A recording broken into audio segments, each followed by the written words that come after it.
Eleanor Whitmore was about to marry the most respected gentleman in the county. Society envied her. Her family depended on it.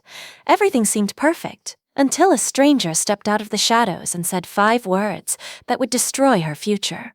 You must not trust the man you love. The morning sun filtered softly through the tall windows of Whitmore House, casting pale gold light across Eleanor Whitmore's bedroom. Outside, the gardens were already alive with quiet activity. Servants hurried along the gravel paths, carrying flowers and ribbons, preparing the estate for the evening celebration. It was to be a grand occasion. By nightfall, Eleanor Whitmore would be officially engaged. Yet, as she stood before the mirror while her maid fastened the delicate buttons of her pale blue gown, Eleanor felt none of the excitement that such a day was meant to bring. Instead, a quiet unease settled deep within her heart. Everyone in the county will be speaking of this evening, her mother had said, only hours earlier with unmistakable satisfaction. Mr. Davenport is a most fortunate match. Charles Davenport, the name echoed in Eleanor's thoughts. He was admired by society, wealthy, well-spoken, and welcomed in every drawing room from London to Bath. He had courted her with careful politeness, never overstepping the boundaries expected of a gentleman. And yet, Eleanor could not explain the strange distance she always felt in his presence. His smiles were perfect, his words always proper, but something about him felt rehearsed, as though she were watching a performance rather than seeing the man himself. Still, the engagement would secure everything. Whitmore House had stood for generations, but recent years had not been kind to the family's fortune. Debts whispered quietly through the corridors, and the once prosperous estate now survived on fragile hope. Charles Davenport's proposal had seemed like salvation. For her mother, the decision had been simple. For Eleanor, it had never truly been a choice at all. A gentle knock came at the door. "Miss Whitmore," the maid said softly. "A letter has arrived for you." Eleanor turned in surprise. It was unusual to receive personal letters so early in the day.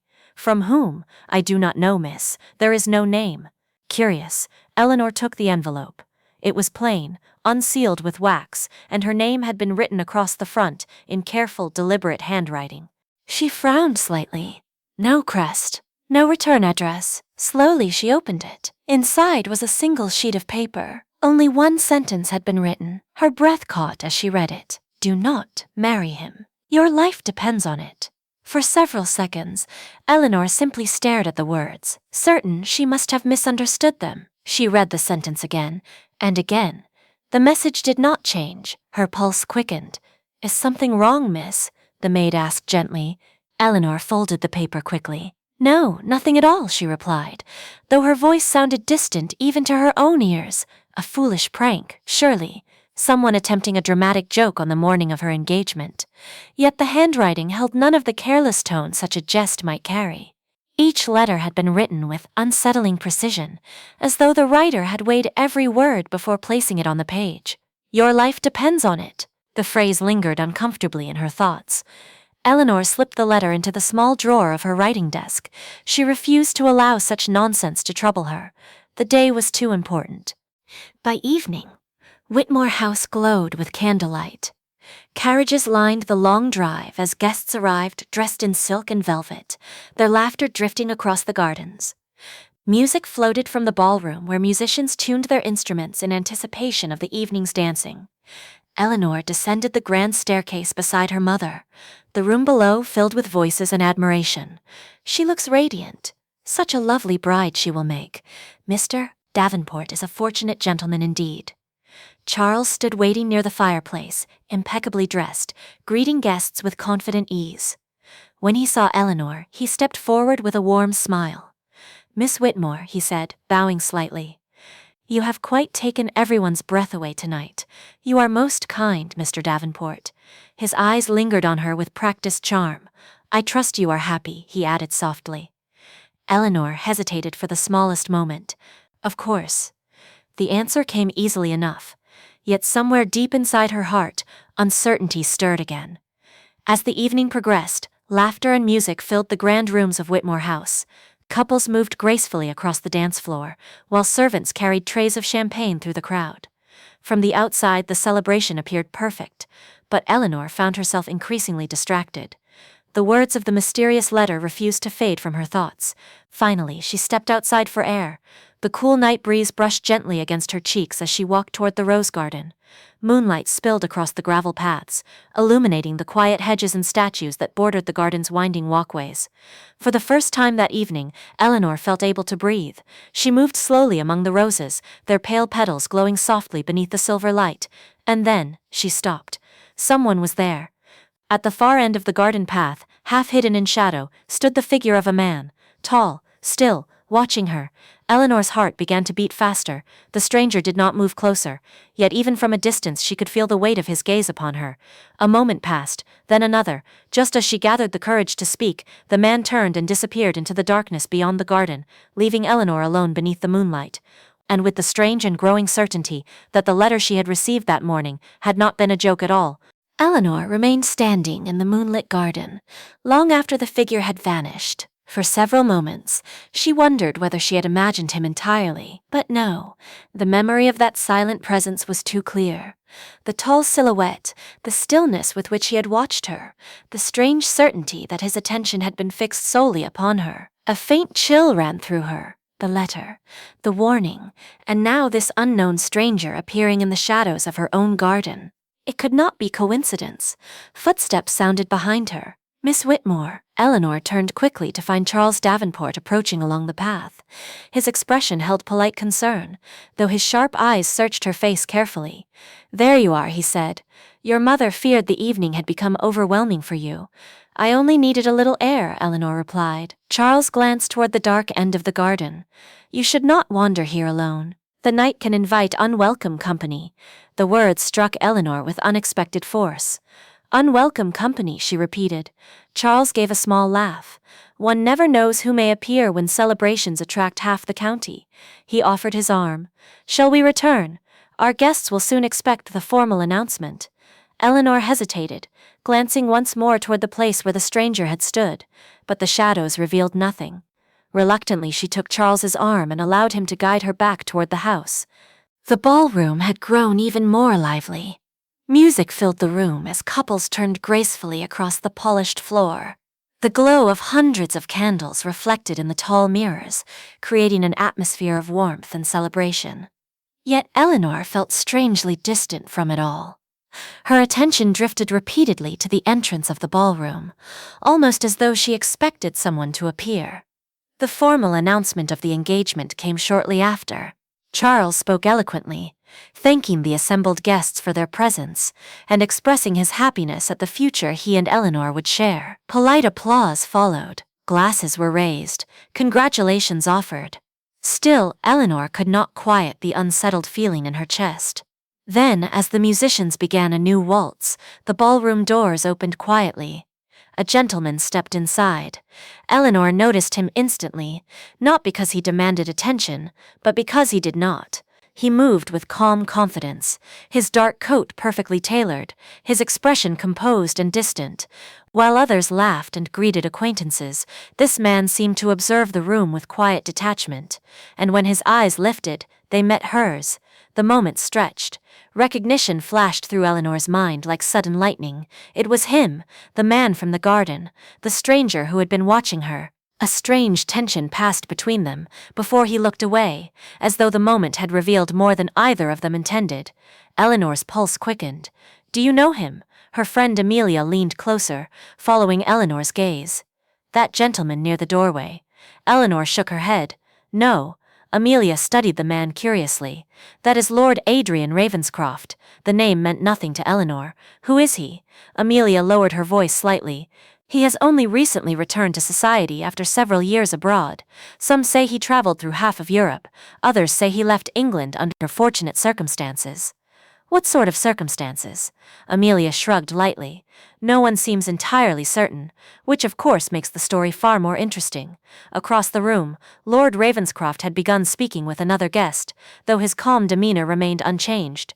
There was something undeniably striking about him. Not merely his tall figure or the dark intensity of his features, it was the quiet watchfulness in his eyes, as though he saw far more than he allowed others to see. Almost against her will, Eleanor felt herself drawn closer. A moment later, she realized he was approaching. Lord Ravenscroft stopped a few steps before her and offered a polite bow. "Miss Whitmore," his voice was low and steady. Eleanor felt the curious sensation that he had spoken her name many times before. "You have the advantage of me, sir," she said. His expression remained composed. "Adrian Ravenscroft." "Lord Ravenscroft," she corrected gently. A faint smile touched his lips. "If you prefer." For a brief moment neither spoke. The music continued around them as couples turned across the floor. Yet the space between them felt strangely separate from the rest of the room. Finally, Eleanor gathered her courage. "You were in the garden earlier this evening." It was not a question. Adrian studied her for a moment before answering. "Yes." The directness of his response surprised her. "You were watching me." Another brief pause. "Yes." His honesty unsettled her even more.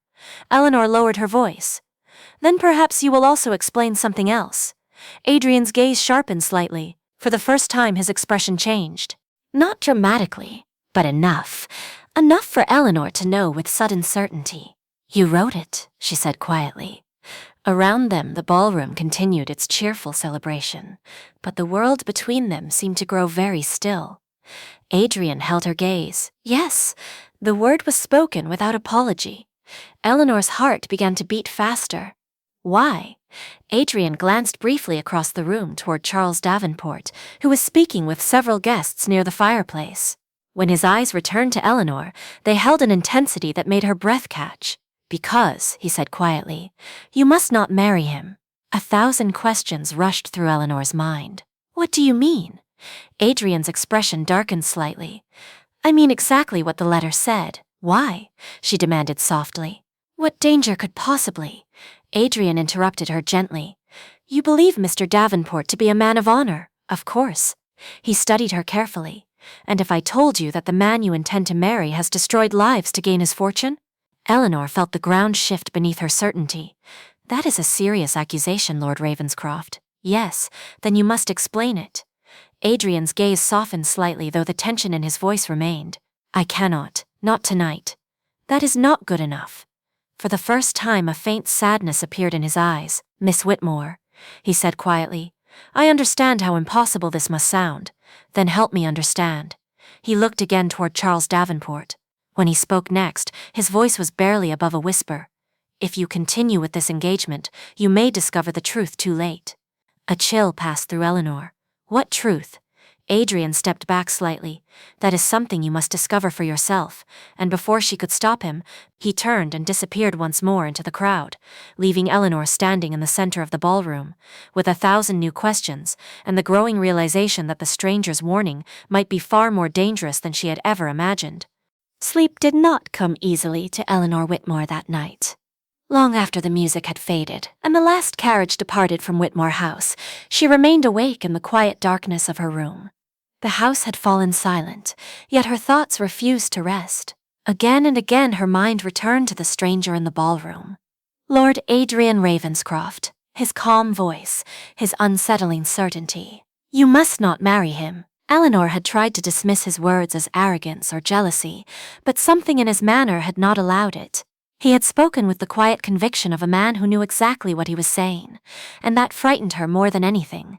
If his warning had been cruel deception, it would have been easier to forget, but it had not felt like deception. It had felt like truth. Toward dawn, Eleanor finally drifted into restless sleep. The next morning, the air was cool and bright. Whitmore House slowly returned to its ordinary rhythm after the previous night's celebration. Servants cleared away the last decorations, while guests who had stayed overnight prepared for their journeys home. Eleanor, however, had little patience for morning conversation or polite farewells. She needed space to think. After dressing quickly, she ordered her horse saddled. Riding had always been the one activity that calmed her mind. The open fields beyond the estate allowed her thoughts to settle in ways that no drawing room ever could. Within minutes, she was riding along the narrow country road that curved through the hills beyond Whitmore House. The countryside was quiet. Morning mist still lingered above the fields, softening the distant outlines of trees and hedgerows. Eleanor breathed deeply, grateful for the silence. Yet, even here, away from the house and its expectations, the memory of Adrian Ravenscroft would not leave her. His eyes, the strange intensity in his voice, and the certainty with which he had spoken Charles Davenport's name. Her horse slowed as the road turned toward a wooded path that led through a stretch of ancient oaks. Eleanor guided the animal into the shade of the trees. The air there was cooler, filled with the quiet rustle of leaves, and then hoofbeats echoed faintly ahead. Another rider. Eleanor straightened slightly in the saddle as the figure appeared through the trees. For a moment she thought her imagination had betrayed her, but no, there was no mistaking him. Lord Adrian Ravenscroft rode toward her along the narrow path, his dark horse moving with easy strength beneath him. When he saw her, he slowed. Their horses came to a stop, only a few steps apart. For several seconds neither spoke. Sunlight filtered through the branches above them, casting shifting patterns of light across the path. Adrian removed his gloves slowly. Miss Whitmore. His voice was calm, though his gaze studied her carefully. Lord Ravenscroft, she replied. Are you in the habit of appearing wherever I happen to be? A faint hint of amusement crossed his face. Only when necessary. Eleanor lifted her chin slightly. And you believe this meeting necessary? Yes. The simple certainty of the answer unsettled her. She studied him carefully. In the daylight he appeared even more striking than he had the previous evening. His dark hair stirred slightly in the morning breeze, and his expression carried the quiet seriousness she remembered. But there was something else now, something almost protective. You wished for answers last night, Adrian said. I still do. I imagined as much. Eleanor leaned slightly forward in her saddle. Then perhaps today you will offer them. Adrian hesitated, not because he lacked words, but because he seemed to be choosing them carefully. You are engaged to Mr. Charles Davenport, he said finally. You know that very well. Yes. Then speak plainly, Lord Ravenscroft. What exactly are you suggesting? Adrian's gaze darkened. I am suggesting that the man you intend to marry is not what he appears to be. That is still an accusation without proof. His eyes held hers steadily. You believe his wealth came through honest means. That is what everyone believes. Yes, Adrian said quietly. That is precisely the problem. Eleanor felt her patience slipping. If you intend to spread rumors about him, you should know that such things can damage reputations. I am not concerned with his reputation. The firmness of his interruption startled her. I am concerned with yours. Silence settled briefly between them. Eleanor felt an unexpected warmth rise in her cheeks. That is hardly your responsibility. No, Adrian agreed. It should not be. But... He looked away for a moment, his gaze drifting toward the distant hills beyond the trees. But sometimes circumstances make responsibility unavoidable. Eleanor studied him carefully. Did Mr. Davenport harm you in some way? Adrian did not answer immediately. Instead, he asked quietly, Has he ever spoken to you about how he acquired his fortune? His business interests are extensive. That was not my question. Eleanor hesitated. No. Charles had never spoken in detail about his financial affairs. She had simply accepted the explanations society offered. Adrian watched her expression carefully. You see? He said softly. Eleanor felt an uncomfortable realization begin to form. What do you know about him? She asked. Adrian's jaw tightened slightly. Enough. Then tell me. For the first time his voice carried a trace of emotion. I cannot. Why not? Because what I know cannot yet be proven. Frustration rose quickly within her. Then you ask me to doubt the man I am engaged to marry, based on nothing more than your suspicions. Adrian shook his head slowly. Not suspicions. What then? He met her gaze again. Experience. The word lingered heavily in the quiet forest. Eleanor felt a sudden curiosity stronger than her caution. What do you mean? Adrian hesitated again. When he finally spoke, his voice had softened. Miss Whitmore, if you continue with this engagement, there may come a day when you realize too late that you trusted the wrong man. A shiver passed through her despite the warm morning air. And you believe you are the right man to trust. Adrian did not smile. No, the answer surprised her. I believe you should trust yourself. Eleanor looked away briefly, trying to steady her thoughts. Her life until now had followed a path decided largely by others. Her mother, society, necessity. Charles Davenport had seemed like the safest choice. The sensible choice, but Adrian Ravenscroft's presence introduced something entirely unfamiliar, doubt, and something even more dangerous, curiosity. When she looked back at him, she spoke more softly. "If you wish me to reconsider my future, then you must give me more than warnings." Adrian studied her for a long moment. Then he said quietly, "Very well." Eleanor's heart quickened slightly. "I suggest you begin asking questions." "What kind of questions?" Adrian's voice lowered. "About the men Mr. Davenport once conducted business with. And if I do, then you may begin to see the truth for yourself." A distant sound of carriage wheels echoed from the road beyond the trees. Adrian glanced toward it. "I should not remain here longer," he said. Eleanor felt a strange disappointment at the thought. "You appear to vanish rather frequently, Lord Ravenscroft." A faint smile touched his lips again. "Only when the moment demands it." He placed his gloves back on and turned his horse slightly. Before leaving, he looked back at her once more. "And Miss Whitmore, yes, if you discover that I am wrong, yes, I will gladly disappear from your life forever." Their eyes held for one last moment. Then Adrian guided his horse down the path and disappeared among the trees, leaving Eleanor alone in the quiet forest. But this time, the silence felt different, because now a new thought had taken root in her mind, a thought that would not easily fade. What if Lord Adrian Ravenscroft was telling the truth? The days following Eleanor's ride through the forest passed with outward calm. Whitmore House returned to its usual rhythm. Guests who had remained after the engagement celebration slowly departed, leaving the estate once again quiet and orderly. To anyone watching, nothing seemed unusual. Eleanor fulfilled every expectation placed upon her. She accompanied her mother during afternoon visits, received guests in the drawing room, and listened politely as neighbors offered their congratulations on her fortunate engagement. Yet beneath this appearance of normalcy, her thoughts had become restless. Adrian Ravenscroft's words had planted a dangerous seed. Begin asking questions. At first, Eleanor resisted the idea. It felt almost disloyal to doubt the man she was meant to marry. Charles Davenport had been nothing but courteous to her. Society admired him. Her mother trusted him completely. And yet, the more she tried to dismiss Adrian's warning, the more certain details returned to trouble her. Charles rarely spoke about his past. When discussions turned toward business, he answered with vague explanations and quickly guided the conversation elsewhere. Even his wealth had appeared suddenly in society circles several years earlier, as though it had risen from nowhere. At the time, Eleanor had never questioned it, but now she began to notice the silence surrounding those details. And silence, she realized, could hide many things. One afternoon, Eleanor sat in the library, pretending to read while her thoughts wandered elsewhere. The Whitmore Library had always been her favorite room in the house. Tall windows overlooked the gardens, and shelves filled with books climbed nearly to the ceiling. It was here she had spent most of her childhood afternoons. Today, however, the room offered little comfort. She closed the book before her and rose slowly, pacing toward the window. The gravel drive curved through the front gardens below. A carriage approached. Even from the distance, she recognized it.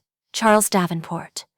Moments later, he entered the house, his confident steps echoing faintly through the hallway. Eleanor straightened as he appeared in the doorway of the library. "Miss Whitmore," he said warmly. "Mr. Davenport." Charles smiled, stepping further into the room. "I feared you might have hidden yourself away today. I often come here when the house grows too busy. A sensible habit." He approached the window beside her. "The entire county still speaks of our engagement celebration. Your mother tells me invitations have already begun arriving for future gatherings." Eleanor nodded politely. Charles studied her expression. "You seem thoughtful, only tired, perhaps." "That would not surprise me. The attention of society can be exhausting." For a moment they stood in comfortable silence. Then Eleanor spoke carefully. "Mr. Davenport, may I ask you something?" "Of course." She turned slightly toward him. "You have spoken very little about your early business ventures." Charles looked mildly surprised. "That is hardly the most exciting topic for conversation." "Perhaps not," Eleanor said gently. "But it seems unusual that a gentleman who has achieved such remarkable success rarely discusses how it began." Charles gave a small laugh. I assure you, my beginnings were not particularly romantic. A few fortunate investments, several years of careful work, and a great deal of patience. With whom did you first conduct business? His expression remained pleasant. Oh, various associates, many of whom have since retired or moved abroad. Do you still correspond with them? Occasionally. His answers came easily, almost too easily. Eleanor watched him carefully. And none remain in England? Charles paused briefly before replying. Very few. Something about the hesitation stirred her suspicion. She spoke quietly. You once mentioned a gentleman named Mr. Harcourt. Charles's eyes sharpened slightly. Yes, though I am surprised you remember the name. Was he one of those early associates? For a short time, and what became of him? The question lingered in the air between them. Charles's expression hardened for the briefest moment before his charming smile returned. Unfortunately, Mr. Harcourt made several unfortunate financial decisions. His business collapsed some years ago. Collapsed? Yes. And where is he now? Charles's gaze grew noticeably cooler. I believe he left England. Eleanor studied him. Do you know where? No. His voice had grown firmer now. And may I ask why my past business partners suddenly interest you so greatly? Eleanor felt the tension rising. I am simply curious. Charles stepped closer. Curiosity can be dangerous, Eleanor. The softness of her name in his voice carried an edge she had never heard before, especially when it concerns matters that no longer affect the present. The moment stretched uncomfortably. Then Charles smiled again, though the warmth in it felt slightly forced. But enough of such dull subjects, he said lightly. I came today with more pleasant plans.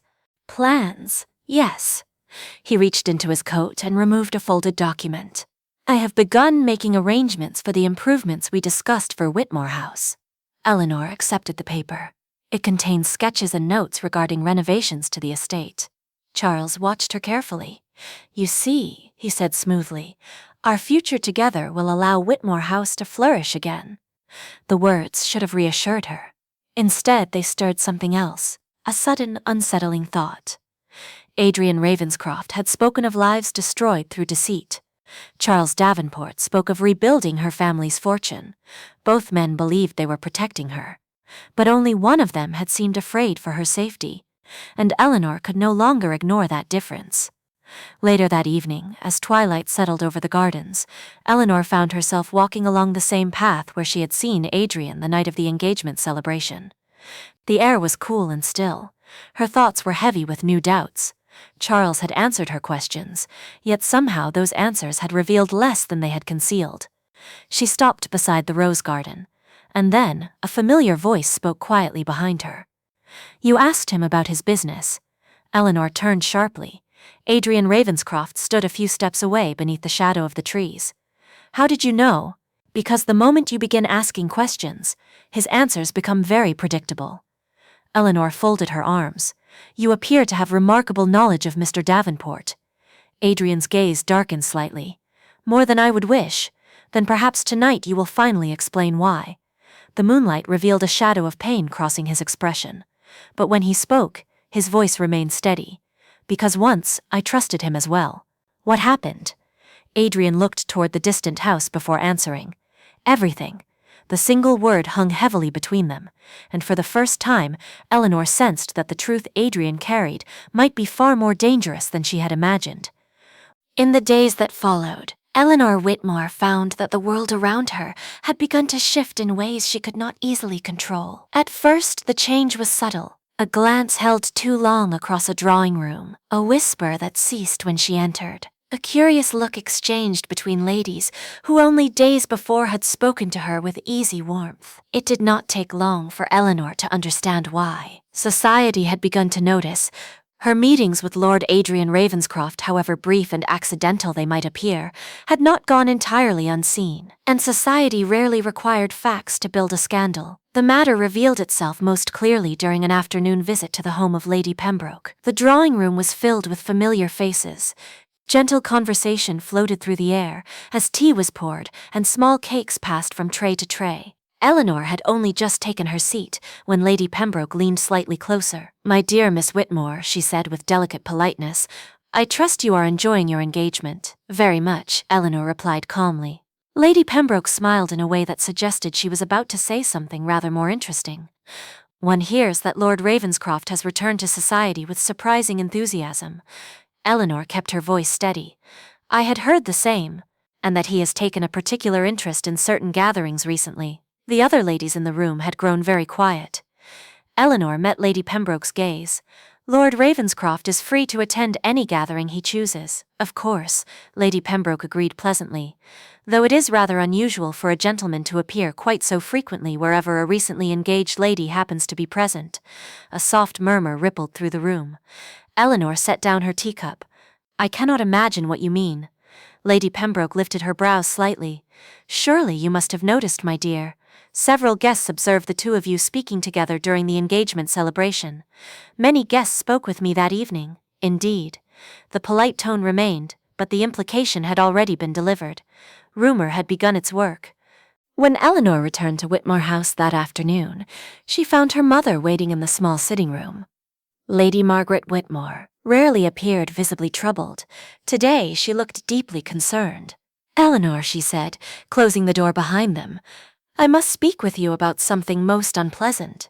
Eleanor already knew what was coming. Has someone been spreading stories? Her mother sighed. Yes. What sort of stories? Concerning your interactions with Lord Adrian Ravenscroft. Eleanor remained silent. Lady Margaret watched her closely. I trust these rumors are exaggerated. They are entirely exaggerated. Then you must be careful that they remain so. Her mother's voice grew firmer. You are engaged to Mr. Davenport. Society expects a certain dignity from a young lady in your position. I have done nothing improper. That may be true, Lady Margaret replied, but society often concerns itself less with truth than with appearances. Eleanor knew that much already. Her mother softened slightly. My dear, this marriage will secure our future. The estate depends upon it. I know. Then you must avoid any situation that might cause Mr. Davenport discomfort. The words settled heavily in the room, because Eleanor had already begun to realize something troubling. Charles Davenport was not merely uncomfortable. He was watching. That evening Charles arrived at Whitmore House earlier than expected. The moment he entered the drawing room, Eleanor sensed the difference in him. His smile remained perfectly polite, but something colder moved beneath it. Miss Whitmore, he said smoothly. May we speak privately? Eleanor rose and followed him into the adjoining study. The door closed behind them. Charles remained silent for several moments. Then he said quietly, Tell me something, Eleanor. Have you become particularly fond of Lord Ravenscroft's company? The directness of the question startled her. I would hardly describe our brief conversations as fondness. Charles studied her carefully. Then perhaps you would describe them. There is little to describe, and yet half the county appears to believe otherwise. His voice had grown noticeably sharper. Eleanor held his gaze. Society is easily entertained by rumors. Yes, Charles said softly, but I do not enjoy being the subject of them. His calm composure had begun to fracture. For the first time, Eleanor glimpsed something beneath the charming gentleman society admired. Possessiveness. You are my fiancé, he continued quietly, which does not make me your property. The words slipped out before she could stop them. A brief silence followed. Charles's expression hardened. No, he said carefully, but it does give me a certain expectation of loyalty. I have been loyal. Then I suggest you prove it. Eleanor's pulse quickened. How? By avoiding Lord Ravenscroft entirely. The demand hung in the air between them. Eleanor felt an unfamiliar resistance rising within her. And if I choose not to? Charles stepped closer. For a moment his eyes lost their usual warmth completely. You would be wise not to make such choices. The quiet threat behind the words chilled her. Then suddenly his pleasant smile returned. But of course, he added lightly, I am certain you would never intentionally embarrass me. Eleanor said nothing. Charles straightened his coat. Good evening, Miss Whitmore. And without another word he left the room. Later that night, Eleanor walked once more into the quiet garden. The sky was cloudless, the moon casting pale silver light across the paths. Everything appeared peaceful, but Eleanor's heart was far from calm. Charles's words echoed in her mind. You would be wise not to make such choices.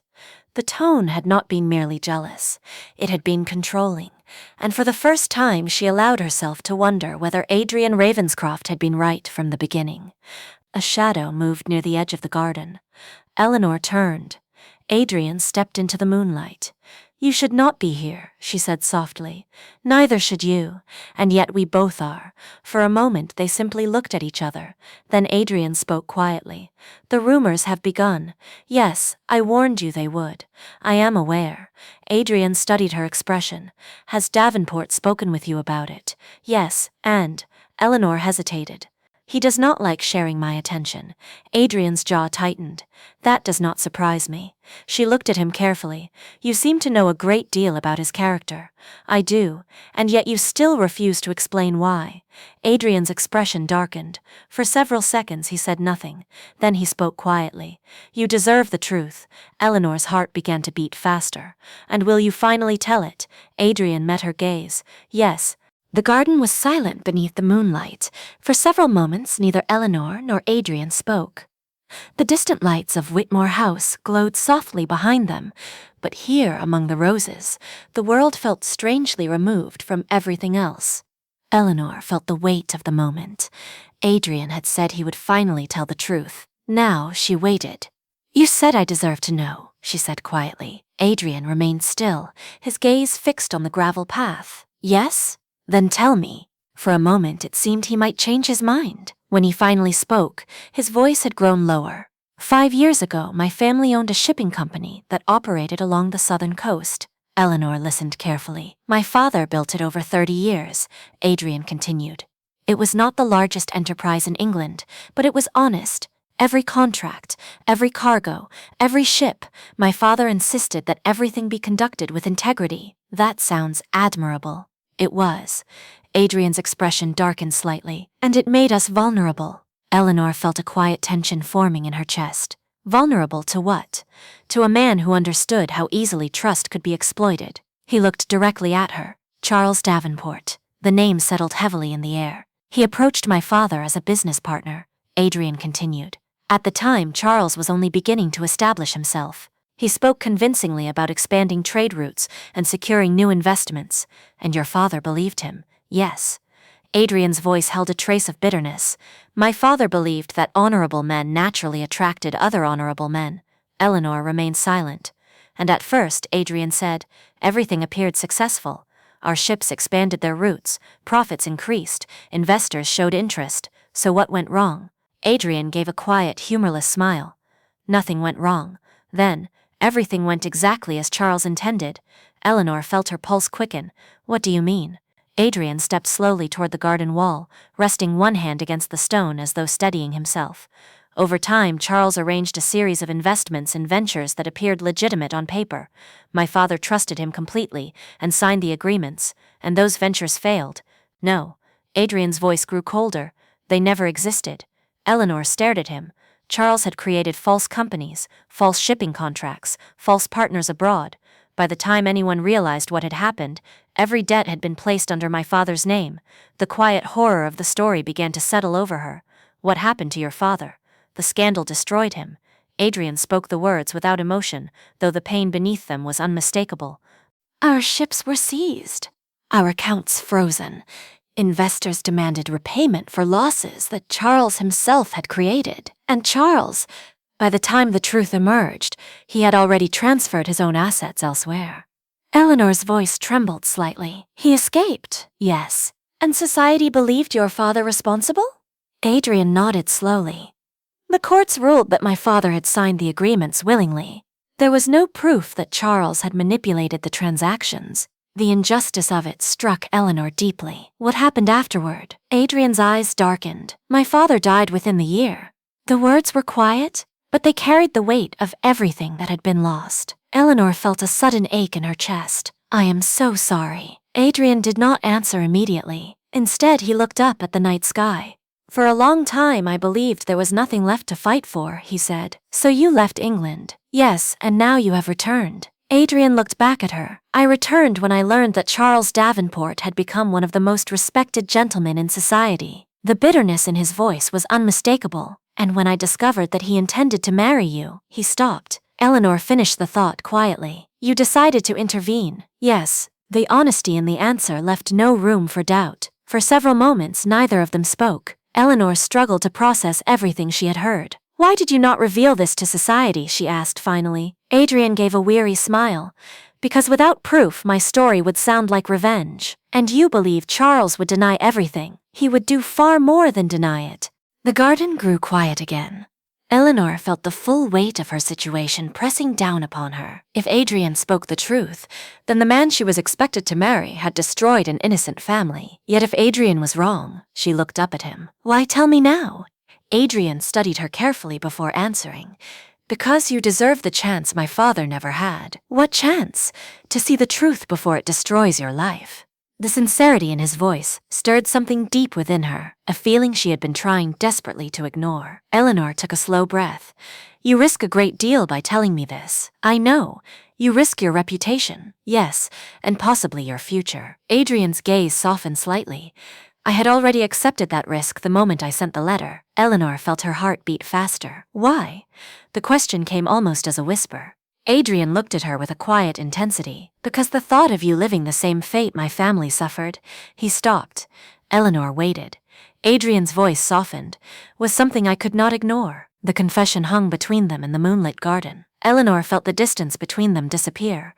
For the first time since meeting him, she saw not only the determined man who had warned her, but the wounded man beneath that determination. And suddenly the choice before her felt far more complicated than it had ever seemed, because now it was no longer simply about trust, it was about truth, and perhaps something else beginning quietly in her heart, something she had not expected, something she might already be afraid to lose. Morning arrived at Whitmore House, with an uneasy stillness. The sky was gray, heavy with clouds that seemed to press low over the estate. Even the gardens, usually bright with early light, appeared subdued and quiet. Eleanor had slept very little. Adrian's story had echoed through her thoughts for hours after their conversation in the garden. Every word, every detail, every quiet expression of pain in his voice had felt too real to dismiss. Yet confronting Charles Davenport would mean something dangerous. If Adrian was wrong, she would destroy her own future. If he was right, she might already be standing on the edge of disaster. By the time Eleanor descended the staircase that morning, her decision had been made. She would ask Charles directly, and this time she would not accept vague answers. Charles arrived shortly after noon. His carriage rolled along the gravel drive with its usual polished elegance. From the drawing-room window, Eleanor watched him step down, adjusting his coat as though the world were entirely in order. For a moment she wondered how a man capable of such deception could appear so effortlessly composed, but she had already chosen her course. A servant announced him moments later. Mr. Charles Davenport. Charles entered the drawing-room with his familiar smile. My dear Miss Whitmore, he said warmly, you look pale today. I hope the excitement of recent days has not exhausted you. I wished to speak with you. Charles paused slightly. That sounds serious. It is. He studied her face carefully. Well then, he said lightly, I am entirely at your disposal. Eleanor remained standing. There is something I must ask you. Charles folded his hands behind his back. Ask anything. Eleanor took a slow breath. 5 years ago, did you conduct business with the Ravenscroft Shipping Company? For the briefest moment, Charles's expression froze. The change was small, but unmistakable. When he spoke again, his voice remained controlled. That is an unusual question. Please answer it. Charles walked slowly toward the fireplace before replying. Yes, he said calmly. For a short period, Eleanor's heart beat faster. And what happened to that partnership? Charles turned back toward her. Why are you asking about such distant matters? Because I wish to know the truth. His eyes narrowed slightly. And who has suggested that the truth is different from what society already knows? Eleanor did not hesitate. Lord Adrian Ravenscroft. The silence that followed felt almost explosive. For the first time since she had known him, Charles Davenport's mask slipped completely. His pleasant expression vanished. So, he said slowly, it is Ravenscroft. You know him well enough to recognize the name. Oh, I know him very well. Charles's voice carried a sharp bitterness now. Did he also tell you the tragic story of his poor unfortunate family? He told me enough. Charles laughed softly. A fascinating tale, is it not? Is it false? Charles stepped closer. You truly wish to discuss this? Yes. Very well. His eyes darkened. The Ravenscroft company collapsed because Adrian's father made reckless decisions. That is not what Adrian told me. Of course it is not. Charles's tone sharpened. Men who fail rarely enjoy admitting their own mistakes. Eleanor held his gaze. And the accusations against you? Charles smiled coldly. Convenient inventions. You deny everything? Completely. The confidence in his voice should have reassured her. Instead, it made her uneasy. Then you would have no objection if I investigated these matters further. Charles's expression hardened instantly. That would be unnecessary. Why? Because, he said firmly, your future should not concern itself with the past. Eleanor's heart pounded. And if the past reveals something important? Charles's voice grew dangerously quiet. You would be wise to let this matter rest. There it was again, that subtle threat. The same tone she had heard the night before. Eleanor suddenly realized something chilling. Charles was not afraid of her questions. He was angry that she dared to ask them. You wish to control what I know, she said quietly. I wish to protect what belongs to me. The words fell from his lips without hesitation. Eleanor felt a surge of anger rise within her. I do not belong to you. Charles stared at her. You are my fiancée. For the moment, the words seemed to echo through the room. Charles's eyes flashed. What exactly are you suggesting? Eleanor stood straighter. I am suggesting that this engagement may have been a mistake. Silence fell between them. Charles's face slowly lost its color. You cannot mean that. I do. You would end our engagement because of a story told by a bitter man seeking revenge. I would end it, Eleanor replied steadily, because I no longer trust you. The calm certainty in her voice stunned him. For several seconds, Charles said nothing. Then his anger surfaced fully. You are making a disastrous mistake. Perhaps. You will regret it. That remains to be seen. Charles's voice grew harsh. Do you truly believe society will welcome a young woman who breaks an engagement with one of its most respected gentlemen? Eleanor felt the weight of his words, but she refused to retreat. I believe I would regret marrying the wrong man far more. Charles's eyes burned with fury now. You will destroy your family's reputation. That may be. And for what? He demanded. For the truth. The two words hung in the air. Charles stared at her for a long moment. Then, with sudden coldness, he stepped back. Very well. Eleanor remained silent. Charles adjusted his coat slowly. You will discover soon enough what society does to women who defy its expectations. He turned toward the door. Good day, Miss Whitmore. And without another word, he left. The door closed behind him with quiet finality. That evening, the news spread across the county like wildfire. By nightfall, everyone knew. The engagement between Eleanor Whitmore and Charles Davenport had ended, and with it, the security Eleanor's family had hoped for. Servants whispered in the corridors. Neighbors speculated endlessly. Some believed Eleanor had been foolish. Others believed she had been reckless. Very few believed she had been brave. Late that night, Eleanor returned to the garden once more. The air felt colder than usual. Adrian stood waiting beneath the same rose arch where they had spoken before. When he saw her expression, he immediately understood. You told him? Yes. And? Eleanor spoke quietly. The engagement is over. Adrian's face tightened with concern. You should not have done that so quickly. Why? Because now society will turn against you. It already has. Adrian's expression darkened. I never intended to cause you such damage. You did not.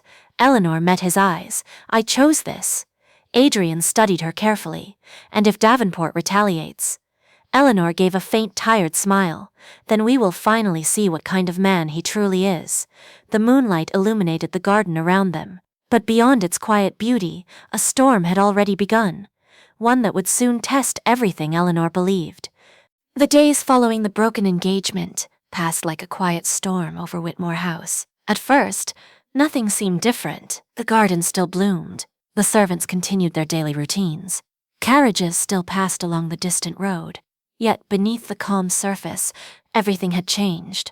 Society had made its judgment, and society was rarely forgiving.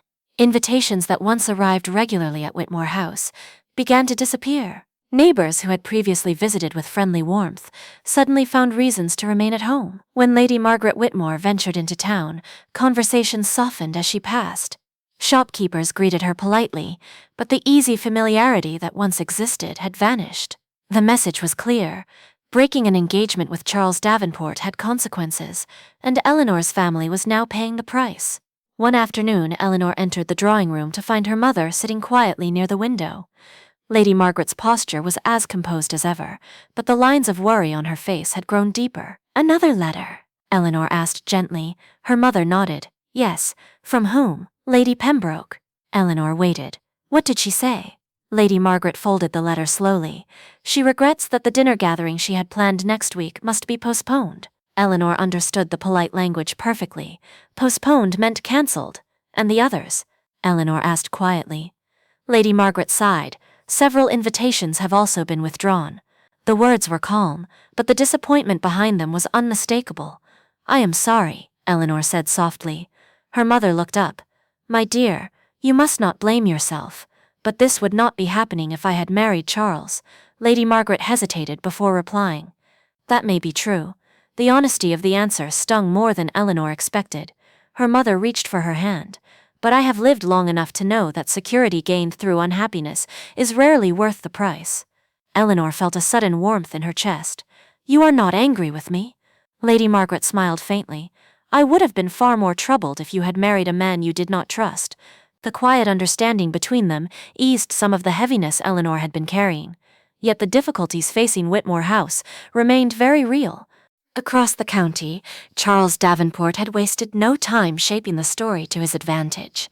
He spoke politely of the broken engagement. He never accused Eleanor directly, but he allowed certain suggestions to spread. That Miss Whitmore had been influenced by questionable company, that she had been careless with her reputation, that Lord Adrian Ravenscroft's sudden presence in society had played an unfortunate role. The whispers traveled quickly, and they grew darker with each retelling. Adrian knew it as well. One evening he stood beside the lake beyond Whitmore House, watching the fading light ripple across the water. He had spent the last several days hearing the same rumors repeated again and again, and every time he heard Eleanor's name spoken with criticism or doubt, a familiar guilt tightened in his chest. He had tried to protect her. Instead, he had brought scandal to her door. Footsteps approached behind him. Eleanor appeared along the narrow path, her pale dress catching the soft glow of the setting sun. "You always seem to find the quietest places," she said gently. Adrian turned. "You should not be seen with me." Eleanor stopped a few steps away. "That has not stopped us before." "It should." His voice carried more seriousness than usual. "Why?" "Because every time someone sees us together, the rumors grow worse." "I am aware." "Then you understand why this must end." The firmness of his words startled her. "End?" "Yes." Adrian's gaze drifted across the water. "You have already sacrificed enough because of me. That was my choice, and I should never have allowed it." Eleanor felt a growing unease. "What are you saying?" Adrian looked back at her. "I am leaving England."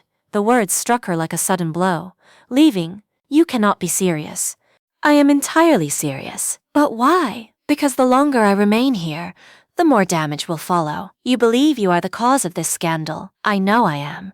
Eleanor stepped closer. "You are wrong." "Am I?" "Yes."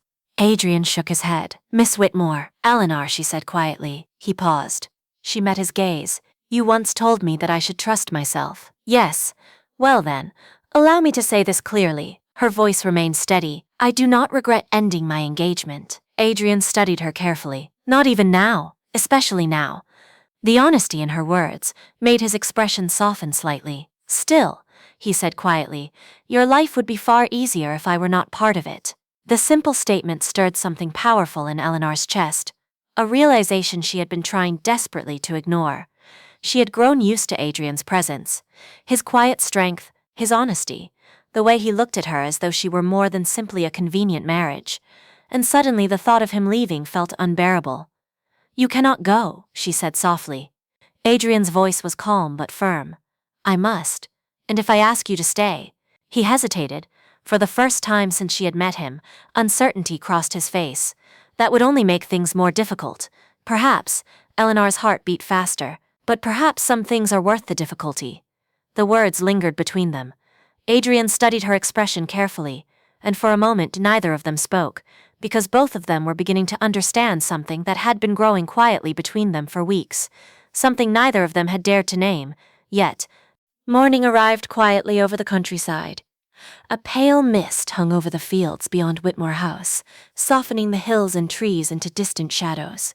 The world felt still, as though it had not yet decided what the day might bring. But inside Eleanor Whitmore's heart, everything had already changed. She had slept little. Adrian's words from the night before echoed through her thoughts again and again. I am leaving England. The idea felt impossible. For weeks, Adrian Ravenscroft had become something steady in the uncertain world around her. His presence had brought honesty where there had been doubt, courage where there had been fear, and now he intended to disappear from her life entirely. At first, Eleanor had tried to reason with herself. Perhaps he was right. Perhaps his absence would quiet the rumors surrounding her name. Perhaps society would forget. Perhaps life would return to the safe, predictable path it had followed before. But as the morning light slowly filled her room, Eleanor realized something she could no longer ignore. She did not want the safe path anymore. Not if it meant losing him. Adrian Ravenscroft stood beside his carriage at the edge of the village road. The driver had already secured the luggage. The horses waited patiently, their breath rising in faint clouds in the cool morning air. Adrian took one last look at the countryside. England had been his home. Then it had become a place of painful memories. Now he was leaving again. But this time the decision felt heavier than he had expected, because he was not only leaving the past behind, he was leaving Eleanor. And despite everything he had told himself about protecting her reputation, the thought carried a quiet ache he could not deny. He turned toward the carriage. Lord Ravenscroft, the voice came from the road behind him. Adrian froze, he knew that voice. Turning slowly, he saw her. Eleanor Whitmore stood several yards away, her breath slightly unsteady from having hurried along the road. The early sunlight caught the pale fabric of her dress as the morning breeze stirred the loose strands of her hair. For a moment, Adrian simply stared. You should not be here, he said quietly. Eleanor walked closer. Perhaps not. Does your mother know you have come? No. Adrian exhaled slowly. You should return home. I will. Her eyes held his steadily. But not before I speak with you. Adrian's voice softened slightly. What could you possibly say that would change what must happen? Eleanor stopped only a few steps away. I came because you are wrong. About what? About leaving. Adrian shook his head. This is not a decision I made lightly. I know. And yet you believe I should remain here while society continues to damage your reputation? Eleanor looked directly at him. Society is already doing that. Exactly. And I no longer care. The words surprised him. Eleanor took another step forward. For most of my life, she said quietly, I believed that security and reputation were the most important things a person could protect. And now I believe something else matters more. Adrian studied her carefully. And what is that? Eleanor felt her heart beating faster. But this time she did not hesitate. Truth. Adrian remained silent. And courage, she continued. Courage. The courage to choose the life you truly want, even when others believe you should not. Adrian's expression softened. That is a difficult lesson. Yes, and you believe you have learned it. I have. A quiet moment passed between them. Then, Eleanor said softly, You once told me that you could not ignore the thought of my life being destroyed. Adrian nodded slightly. That is still true. Then, allow me to say something just as honest. She took a slow breath. The thought of you leaving feels very much the same. Adrian's eyes widened slightly. Eleanor, I know what society thinks. She spoke calmly now. I know what people are saying about us. And yet you still came here. Yes. Why? Eleanor's voice lowered. Because somewhere between the warnings and the conversations in the garden, she hesitated briefly, I realized something important. Adrian waited. Eleanor met his gaze. I realized that the man who risked his reputation to protect me was the man I trusted more than anyone else. Adrian felt the words settle deeply within him. And that is not all, she said. What else? Eleanor's voice softened. I realized I had fallen in love with him. The quiet confession hung in the morning air. For several seconds, Adrian could not speak, not because he doubted her, but because he had not dared hope to hear those words. Eleanor. he said finally. "You deserve a life far easier than the one I can offer." She smiled faintly. "I have already tried the easy life. And it was not nearly as meaningful." Adrian stepped closer. "You understand what choosing me may mean. Yes, more rumors, I know. More uncertainty. I expect it. And perhaps even hardship." Eleanor's eyes shone with quiet confidence. "Then, we will face it together." The certainty in her voice broke the final barrier he had been holding. Adrian reached for her hand. For the first time since they had met, he allowed himself to believe that happiness might still be possible. "You are remarkable," he said softly. "So I have been told," Eleanor replied with a small smile. In the distance, the village church bell rang softly across the countryside. The sound felt strangely symbolic, not of endings, but of beginnings. In the weeks that followed, the story spread through society in a very different way. New details about Charles Davenport's past began quietly emerging. Old financial records resurfaced, former business associates spoke more openly.